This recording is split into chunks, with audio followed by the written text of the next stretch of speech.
Salut, c'est l'œil de C et bienvenue sur ma chaîne. Alors, on ne se connaît pas encore, donc si tu veux en savoir plus sur ma chaîne et sur son contenu futur, n'hésite pas à rester jusqu'à la fin de la vidéo. À l'heure où on se parle, on sait tous ce qui se passe en République démocratique du Congo. C'est un secret pour personne, mais si ça l'est quand même pour l'un d'entre vous, je vous invite à aller voir les nombreux comptes TikTok et ou Instagram qui pourront vous éclairer sur la situation là-bas, voire même vous expliquer la genèse de tout ça. Parce qu'ici, moi, je vais aborder un sujet bien précis. Je ne compte pas parler de ce qui se passe là-bas. Actuellement, l'interprétation que l'on a tous de cette guerre, c'est que c'est une tragédie de plus qui s'acharne sur le Congo, une preuve de plus de la mauvaise gestion gouvernementale du pays. En d'autres termes, un avenir qui semble vachement sombre. Tout ça, c'est pas faux, c'est même une réalité, mais ça pourrait être autre chose. Avant que je m'explique, j'aimerais que vous sachiez, et vous remarquerez ça très vite, vous remarquerez très vite, que sur cette chaîne, on essaiera toujours de regarder à d'autres perspectives, d'autres manières de voir qui sont peu, voire pas du tout explorées, parce que c'est important de se laisser le bénéfice du doute et d'apprendre à observer les choses dans leur globalité. Souvent, pour solutionner un problème, c'est plus facile lorsqu'on a accès à tous les angles de ce problème. On peut le résoudre plus facilement. Et j'ai vu personne, ou en tout cas très peu de monde, parler de cette guerre en donnant un autre sens, une autre perspective à cette guerre. On n'en a qu'une vision, qu'un aspect d'elle, et ça s'arrête là. Mais et si cette guerre était l'élément déclencheur de notre renaissance? Et si cette guerre était l'opportunité de rendre au Congo sa grandeur, celle qui lui est due et qui doit toujours lui être due? Tout ça, c'est possible grâce à son peuple.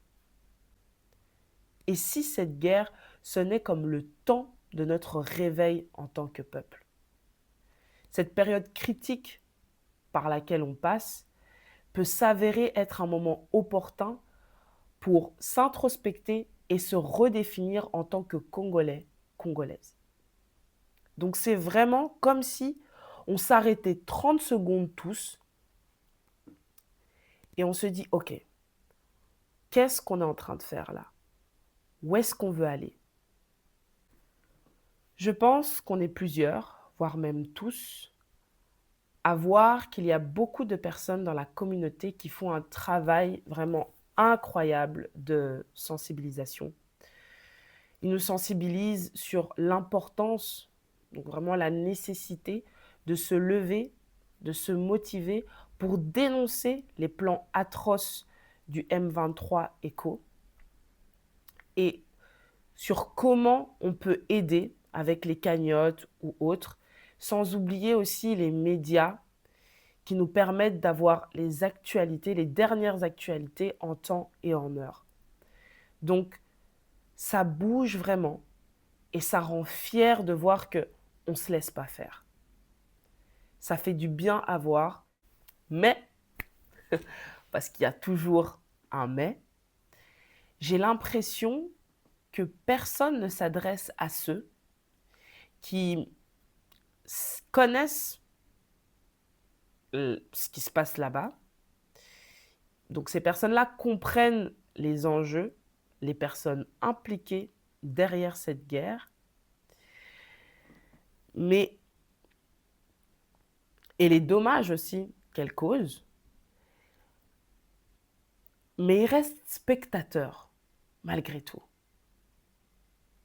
Donc bien qu'ils ont connaissance de tout ça, ils restent spectateurs, comme si c'était plus fort qu'eux. Que ce soit manifester, participer aux cagnottes, mais plein d'informations sur les réseaux sociaux pour faire du bruit, ces personnes-là n'arrivent pas à le faire. Et je sais qu'il y en a dans la communauté parce que moi-même, j'en ai fait partie de ces personnes. Et j'en fais encore partie parfois à certains égards. Alors avant qu'on continue, je tiens juste à préciser que quand je dis communauté, je parle bien de toute personne qui est d'origine congolais ou congolaise. Voilà, comme ça, c'est une petite parenthèse fermée. Et ces personnes-là, ça sert à rien de les blâmer, de s'énerver contre eux avec des publications visées qui suggèrent qu'on n'est pas solidaire, qu'on sait que danser, la musique, tous ces bêtises et faire que des bêtises. Je dis pas que c'est faux. Je dis juste que ça sert à rien de le crier sur tous les toits comme si ça allait solutionner le problème. Parce qu'il y a une chose qu'on oublie, c'est que c'est normal. C'est normal. Quand on prend le temps d'y réfléchir, et c'est une chose qu'on ne met pas assez en lumière, c'est qu'on a limite été conditionné à ne pas s'impliquer.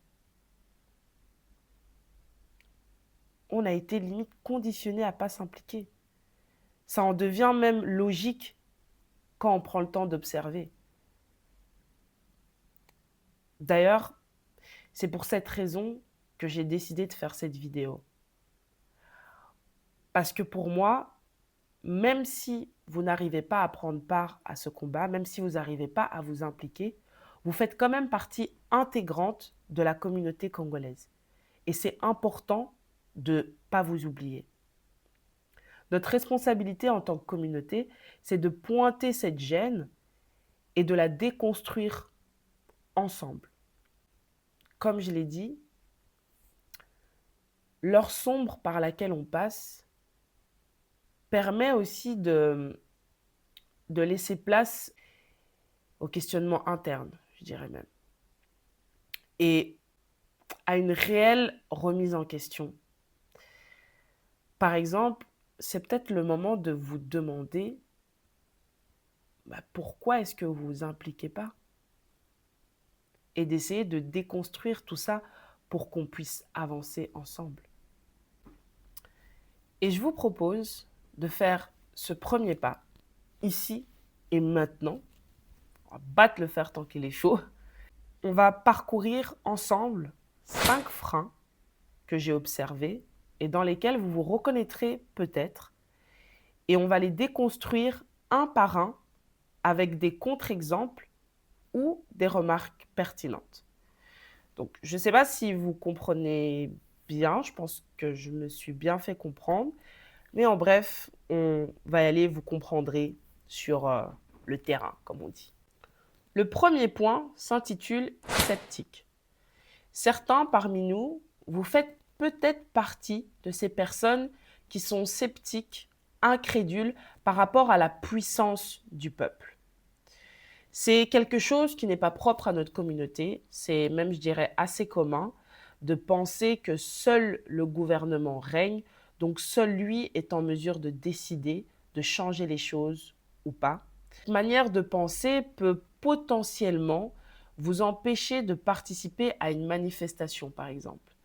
Parce que à quoi bon manifester si on n'a pas le pouvoir de changer les choses?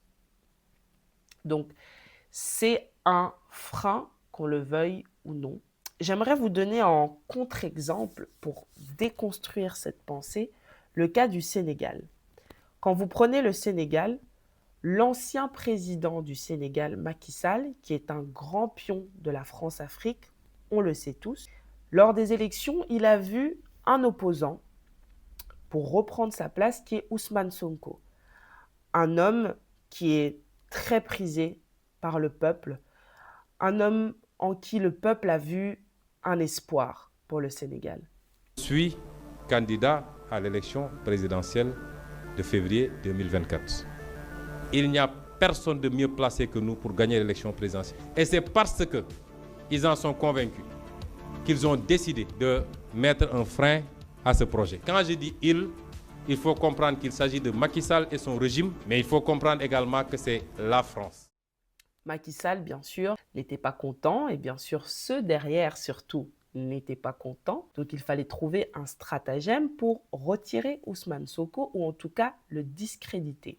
Mais en février 2021, coup de massue, il est accusé de viol et menace de mort par l'employé d'un salon de massage de Dakar. Quelques jours plus tard, l'immunité parlementaire d'Ousmane Sonko est levée.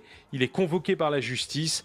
Pour ses partisans, aucun doute, c'est un complot politique. Nous n'accepterons pas aujourd'hui qu'il soit bâillonné, qu'il soit intimidé, qu'il soit persécuté ou bien mis en prison. La capitale s'embrase, il y aura au moins 14 morts. Par la suite, à chaque étape du parcours judiciaire d'Ousmane Sonko, Dakar est le théâtre de manifestations et d'affrontements. La démocratie sénégalaise est dans le coma. Dans le coma, pourquoi?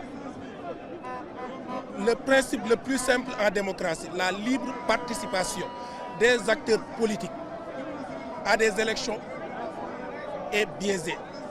Ce simple principe est bafoué. Le président Macky Sall verrouille systématiquement le processus démocratique dans notre pays. Mardi, Sonko a appelé les Sénégalais à descendre dans la rue pour protester contre la décision de justice. S'il était absent à la manifestation de vendredi, ses partisans ont répondu présent. Il n'y aura pas d'élection dans ce pays sans le candidat Ousmane Sonko.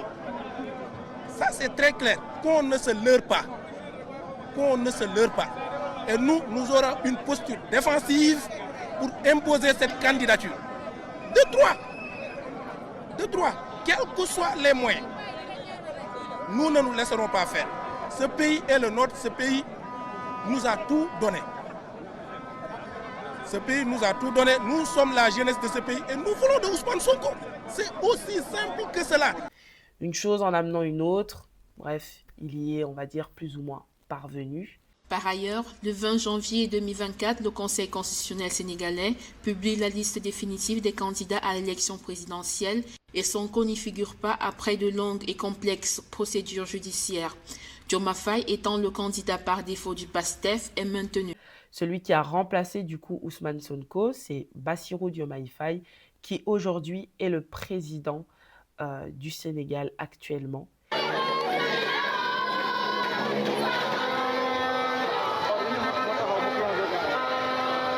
C'est une révolution totale. Tout va changer. ma gëm ni Sonko mooy Diomaye du waxantu waaye Diomaye mooy Sonko du waxantu. Je vous explique vraiment l'histoire en bref.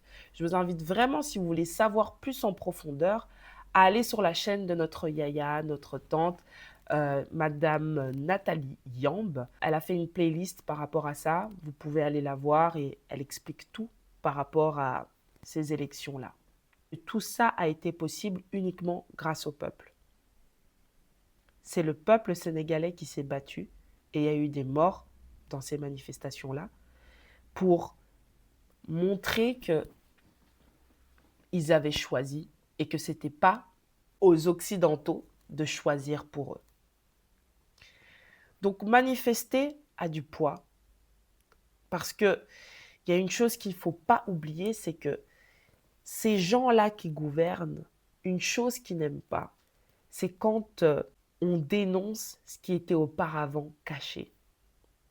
Quand vous commencez à connaître leurs plans, leurs stratégies, vous commencez à les faire trembler.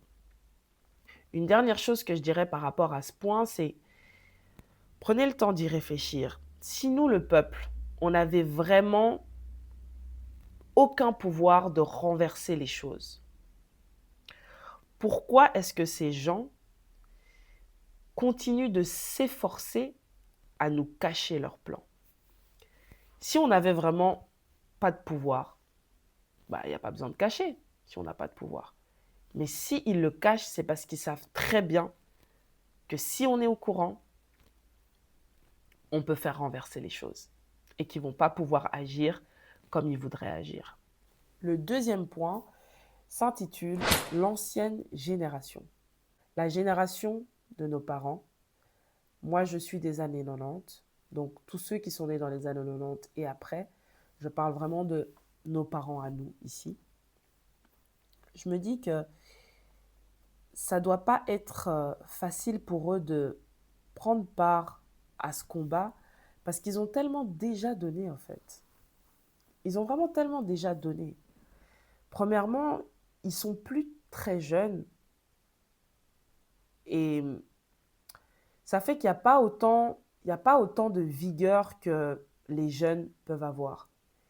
Ils arrivent ici dans des pays étrangers qui sont hostiles envers eux et qui pour la plupart du temps, euh, quand tu arrives ici, on te donne accès à des métiers dans lesquels on te fait clairement comprendre que tu n'es rien.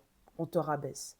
Donc, toutes les choses auxquelles nos parents ont dû faire face, que ce soit être dans des métiers qui sont difficiles, euh, c'est pas pour rien qu'on les a fait venir. Vous rajoutez à ça le contexte financier qui est d'élever des enfants avec ce métier difficile et cette paye en même temps qui n'est pas souvent élevée. Donc, les raisons financières, les gens hostiles et à vous rabaisser constamment, et le fait que vous devez éduquer des enfants à devoir faire face à ça, et vous ajoutez encore en plus le fait que, en dépit de tout ça, ils ont quand même essayé d'aider leurs proches en envoyant de l'argent aux frères, aux sœurs, aux mamans, aux papas, en essayant même de créer des projets. Et pour tout ça, se faire souvent voler, être déçu. L'histoire de cette dame qui vient de perdre 17 000 € dans son investissement en Afrique. Elle a fait cette vidéo avec un cœur très lourd. Il est 2 heures du matin, je n'arrive pas à dormir, j'ai mal. Après 7 ans passés en Europe, je décide d'investir en Afrique. J'ai ouvert un magasin d'une valeur de 17 000 €. Excusez-moi. Donc j'ai pris les membres de ma famille. Je me dis toujours que l'argent va rester dans la famille. Et je me dis que mon père et ma mère est là. Donc si ça ne va pas, au fait, eux, ils vont intervenir. Le responsable m'avait dit qu'il me donnera les comptes rendus de tout ce qu'ils ont gagné et tout, que 6 mois. Donc j'ai fait croire ces membres de ma famille. Donc je les ai crus. Et aujourd'hui, j'ai reçu l'appel en me disant qu'il ne reste plus rien dans le magasin. En 2 mois. En 2 mois, les économies de 7 ans, ils l'ont gaspillé en 2 mois. C'est plein de petites accumulations qui font qu'aujourd'hui, c'est difficile de demander à ces personnes-là de se lever pour le Congo. Il y en a très peu qui ont la force de le faire. Premièrement, comme je vous ai dit, ils ne sont pas jeunes et il y a toutes ces petites choses, l'environnement dans lequel ils ont évolué, qui fait que c'est très difficile pour eux de prendre part à tout ça. Et ils n'ont souvent plus d'espoir. Nos parents ont souvent plus d'espoir parce que toutes ces années, quand ils ont tenté d'aider leurs proches ou quand ils ont même tenté d'y croire, ben, ils ont été déçus à chaque fois. Donc, le contre-exemple que j'aurais pour eux, j'ai l'impression que ça ressemble un peu à, vous savez, ces personnes, quand on veut postuler pour un travail et on va au premier entretien, c'est non. On va au deuxième entretien, c'est non.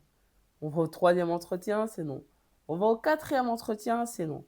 Donc, on continue à y aller et c'est toujours non, non, non. Et après tous ces noms, comment voulez-vous qu'une personne puisse croire qu'il puisse avoir un oui, qu'il puisse avoir un changement cette fois-ci, qu'on puisse vraiment faire bouger les choses? C'est difficile. Ce que je pourrais leur dire, c'est à nos mamans, à nos papas, si jamais ils regardent cette vidéo, c'est que parfois il suffit de un oui. Il suffit d'y croire une dernière fois. Peut-être que là, cette fois-ci, il y a vraiment l'opportunité de faire changer les choses. Le troisième frein s'intitule « Nouvelle génération ». Donc ça, c'est notre génération, et même ceux un peu avant, je pense. Notre génération, c'est assez compliqué, premièrement, parce que d'abord, il y a l'âge, je pense. C'est sûr que c'est très difficile de participer à une manifestation quand on est jeune. Parce que quand on est jeune, on a d'autres préoccupations. On a envie de sortir avec nos potes, on a envie de regarder des séries. Je peux comprendre que l'âge et par conséquent les préoccupations fassent qu'on n'ait pas forcément envie de s'intéresser à tout ça. Et un autre point aussi important, qui est que on ne nous a pas transmis grand-chose par rapport au Congo. La majorité d'entre nous, qu'est-ce qu'on connaît? Bon, oui, on connaît le lingala, on connaît la nourriture, on connaît la musique, on connaît l'ambiance, on connaît les choses majeures du Congo. Mais les parents ne nous ont pas transmis, par exemple, l'histoire du Congo. Ils ne nous ont pas poussé à parler le lingala, parce que la majorité d'entre nous, on comprend, mais on ne parle pas. Certains même, on a honte de parler. Il y a un détachement qui se fait, parce que on manque de matière pour être plus proche de ce pays. Donc pourquoi on va s'impliquer par rapport à une guerre pour ce pays? Toutes ces choses font que ça devient difficile de participer à quoi que ce soit. Le contre-exemple que j'aimerais donner, que vous soyez noir, que vous soyez métis, parce que ça s'adresse aussi aux métis. Si vous observez bien, on vous ramènera toujours à vos origines. C'est une réalité. Et ça, que vous le vouliez ou non, on vous ramènera toujours à vos origines. Votre couleur de peau, vos cheveux, vos yeux, vos traits du visage, votre bouche, votre corps. Il y a minimum une chose sur vous qui vous ramène à vos origines. Donc, vous pouvez fuir autant que vous voulez. Vous pouvez ne pas être concerné autant que vous voulez. À un moment donné ou un autre dans votre vie, ça reviendra. Ça reviendra. Et c'est pour ça que je parle aussi aux métis, parce que y a des métis qui sont très clairs de peau, qui parfois ont les cheveux lisses, mais croyez-moi, il y a toujours une chose sur vous qui nous permet de dire que elle n'est pas d'ici, elle, ou lui. Donc, il y aura toujours un retour aux origines. Les origines, c'est la maison. C'est comme si vous sortiez de gauche à droite, vous allez visiter tel pays, tel pays, tel pays, tel pays. Mais rien n'est comparable à la maison. C'est une raison pour moi de prendre part à ce combat. Imaginez-vous que le jour où vous avez une prise de conscience de ça, que en vérité, le centre de vous-même, c'est vos origines, vous ne soyez pas en mesure de retourner dans ce pays pour en apprendre plus sur qui vous êtes. Ça serait triste. Ça serait vraiment triste. Donc, en tant que jeune, on doit se lever et on doit prendre conscience que c'est une cause qui est importante parce que qu'on le veuille ou non, ça fait partie de nous. Ça en fait partie.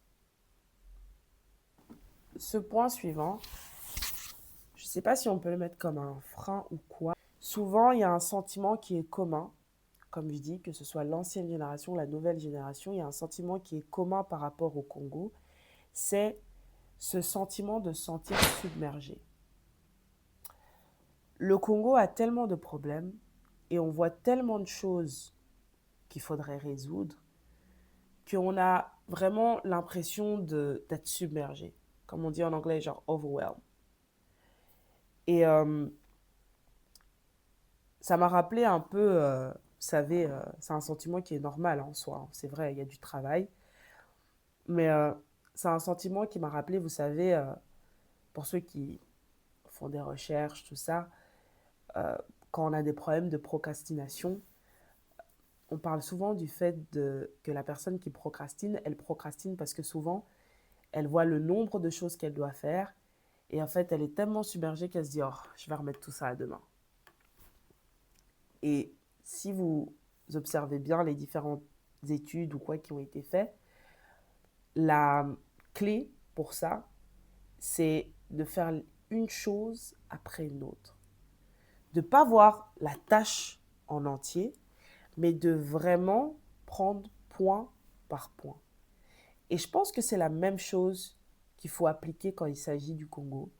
C'est pour éviter que vous vous sentiez submergé, il faut regarder à un point après une autre. Le Congo ne va pas se révolutionner comme ça, se changer en un jour. On est bien d'accord. Comme on dit, Rome ne s'est pas fait en un jour. Donc, il faut vraiment garder à l'esprit que, en fait, c'est des choses qui vont se faire petit à petit.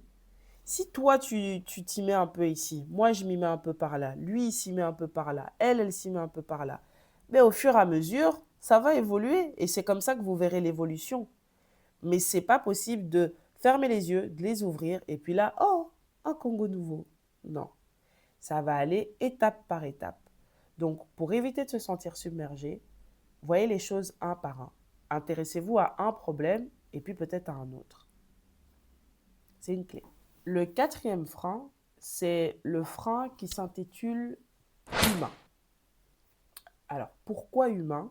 C'est qu'il y a une chose qu'il faut garder à l'esprit, c'est qu'on n'est pas sur le terrain.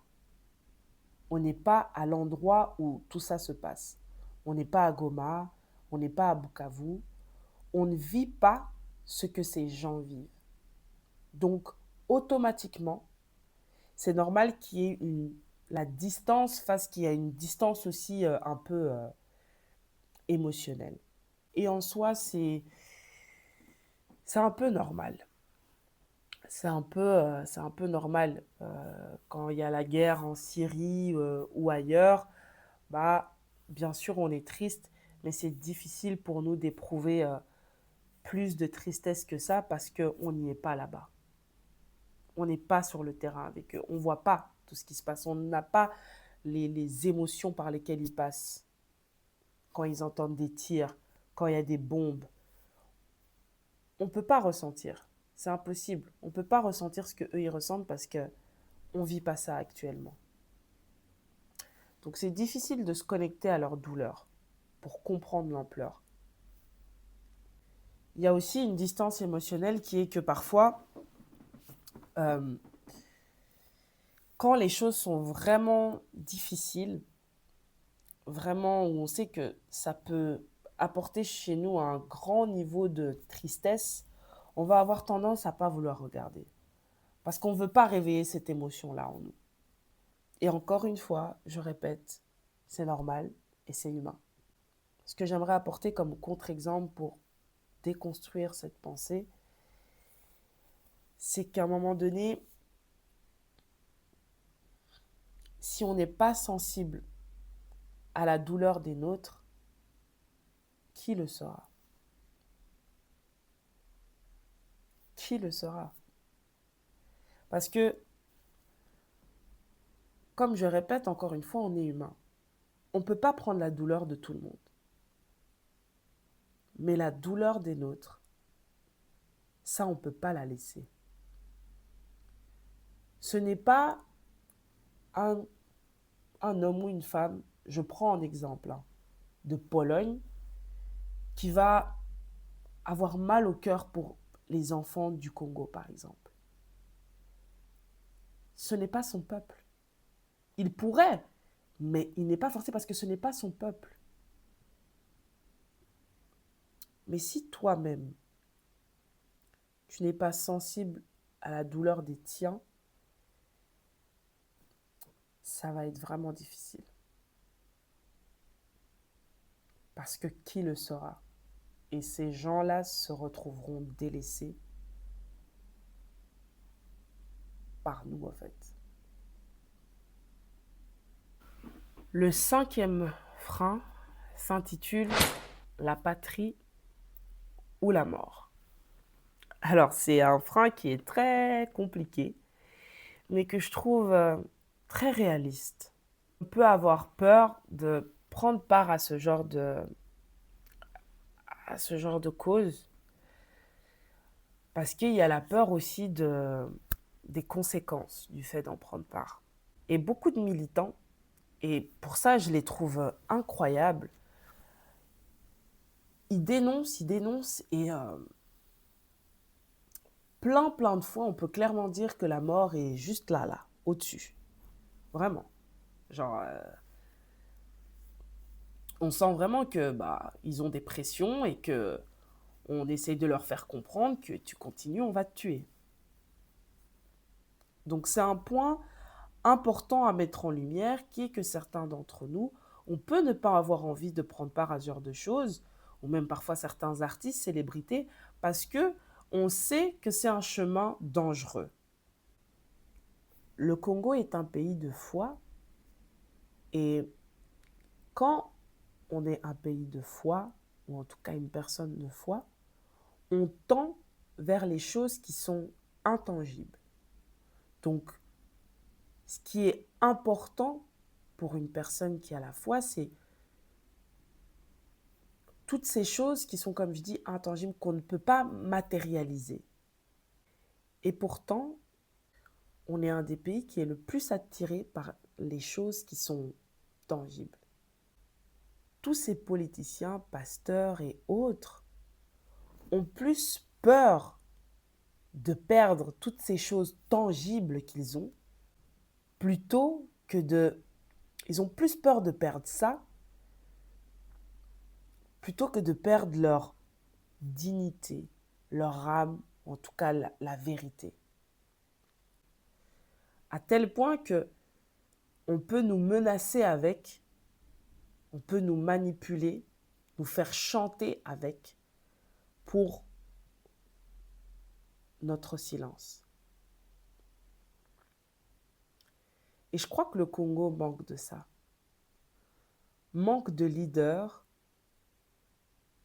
ou de personnes qui vont montrer que pour eux, entre ce qui est intangible et tangible, c'est ce qui est intangible qui gagne. Ce qui est important pour ces personnes, c'est la morale, être intègre, pouvoir sauver des générations en générations dans un pays. Vraiment toutes ces choses qui n'ont pas de prix au final. Et pourtant, en dépit de toute la foi qu'on peut avoir, je pense qu'on est un des pays qui montre le plus, que ce soit par la population ou par le gouvernement, à quel point on a un attachement terrestre incroyable. On a un attachement terrestre incroyable. Donc, ça nous fait défaut. Ça nous fait défaut d'être autant attachés à une terre qu'on va devoir quitter un jour ou un autre. Parce que je n'ai pas peur de mourir. Mais qui ne va pas mourir?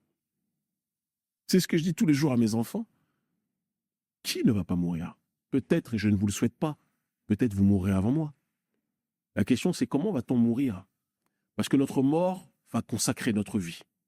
Donc, ça serait important que dans la tête de chacun d'entre nous, on donne plus de valeur au fait de, par exemple, pouvoir sauver des générations en générations dans notre pays, rien qu'en prenant des bonnes décisions, en disant non à certains biens, à certaines richesses tangibles, matérielles, en disant non à certains biens matériels.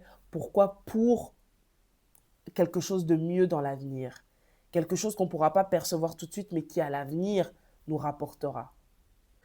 Qu'on se concentre sur du long terme et un petit peu moins sur du court terme. Parce que c'est quelque chose qui nous fait vraiment, vraiment défaut. Et ça peut être un frein. Ça peut être un frein. Et on doit vraiment travailler à cet attachement terrestre qui ne nous sert pas. L'élan patriotique, il vient quand on s'applique. si on s'applique ou on ne s'implique pas, bah, il ne viendra pas. Donc ça, c'était les 5 différents freins. Peut-être vous vous êtes reconnus dans l'un ou plusieurs d'entre eux. Et ce qu'on a fait, c'est juste essayer de se donner des pistes pour déconstruire tout ça. Parce que comme je vous ai dit, cette guerre, ça peut être un moment opportun pour ça. Et là, on vient d'aborder ces petites pistes. Ça ne tient qu'à vous d'aller encore plus en profondeur personnellement. Il n'y a personne qui vous regarde, il n'y a personne qui vous juge et ça ne peut vous faire que du bien. Parce que cette guerre, on la voit que d'un point de vue voilà, des pertes humaines qu'on a eues et du fait que c'est une guerre qui est économique et coloniale. Mais la guerre, c'est aussi ça. La guerre, c'est aussi ça. C'est le peuple congolais qui doit se remettre en question. Simple petit processus qu'on vient de faire ensemble, parce que ça me bénéficie aussi, c'est un processus qu'il faut répéter et répéter parce que malheureusement, comme je le dis toujours, on a négligé dans notre communauté congolaise et même dans la communauté noire en général, on a négligé l'impact psychologique de tout ce qu'on a vécu dans l'histoire, que ce soit l'esclavagisme ou autre. On a négligé l'impact psychologique que ça avait sur nous. Et maintenant, il faut déconstruire certaines choses, il faut retravailler des manières de penser pour pouvoir évoluer. Ce message, c'est vraiment une manière pour moi de prendre la main, même à ceux qui ont du mal, pour leur dire on y va ensemble et on laisse personne sur le côté. Il y a un ami à moi un jour qui m'a dit, Océane, on oublie beaucoup qu'il est important de taper le fond pour remonter à la surface. Et je l'ai écouté et je me suis dit, hein? Il me dit, ouais, on oublie souvent qu'il faut taper le fond pour remonter à la surface. Que tout part d'en bas.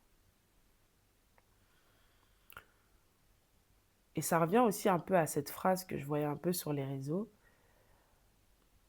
qui dit « On ne remercie pas assez la goutte d'eau qui fait déborder le vase. » Parce que, en fait, c'est cette goutte d'eau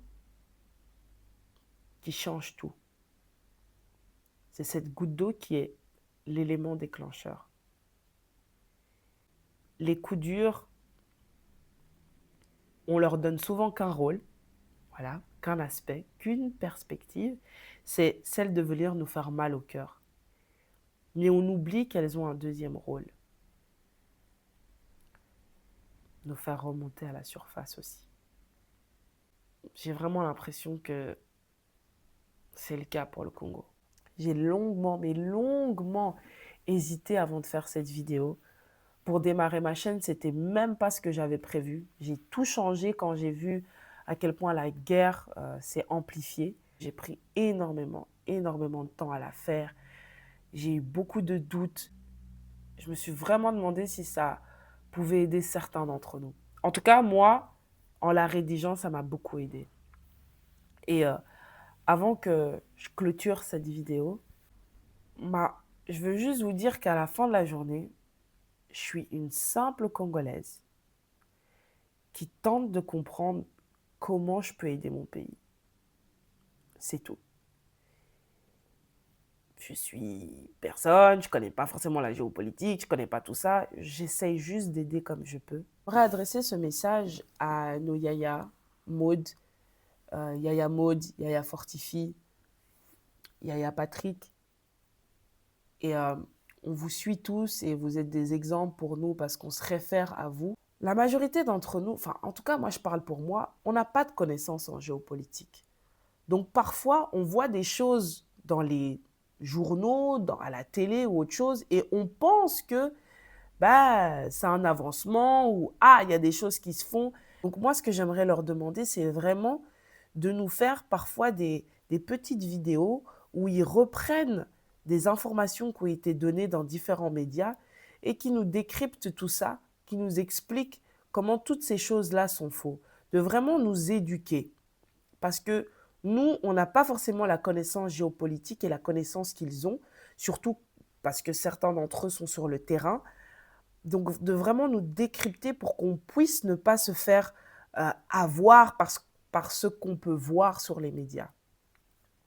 Donc, voilà. Je ne sais pas s'ils verront cette vidéo, mais en tout cas, ça me tenait à cœur de leur dire parce que nous, on va d'office être encouragés ou être hypés quand on voit certains trucs, mais si on n'a pas la connaissance qu'il faut, bah, on ne pourra pas savoir que non, l'information qu'on vient de nous donner là, c'est juste pour nous abrutir en fait.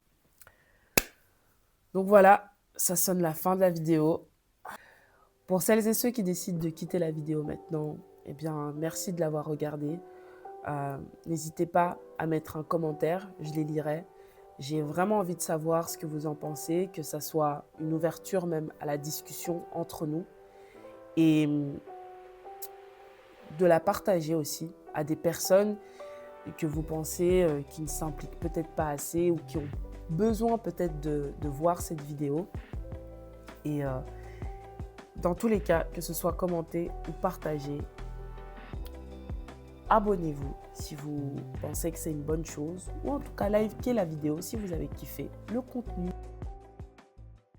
Donc voilà la suite de la vidéo pour celles et ceux qui sont restés. Comme je vous ai dit, je vais vous expliquer très rapidement qu'est-ce que c'est l'œil d'Ossé. Déjà, ça s'intitule l'œil d'Ossé parce que je m'appelle Océane et donc c'est à travers mon regard qu'on va observer et interviewer des personnes qui mènent pour moi des actions concrètes pour le Congo de demain. Vous savez, quand on parle du Congo, on parle toujours des différents problèmes qu'il y a là-bas, mais on parle aussi souvent toujours du gouvernement. Comme si l'avenir du Congo était que entre les mains du gouvernement. Et ça, pour moi, j'ai envie que ma chaîne mette un stop à tout ça.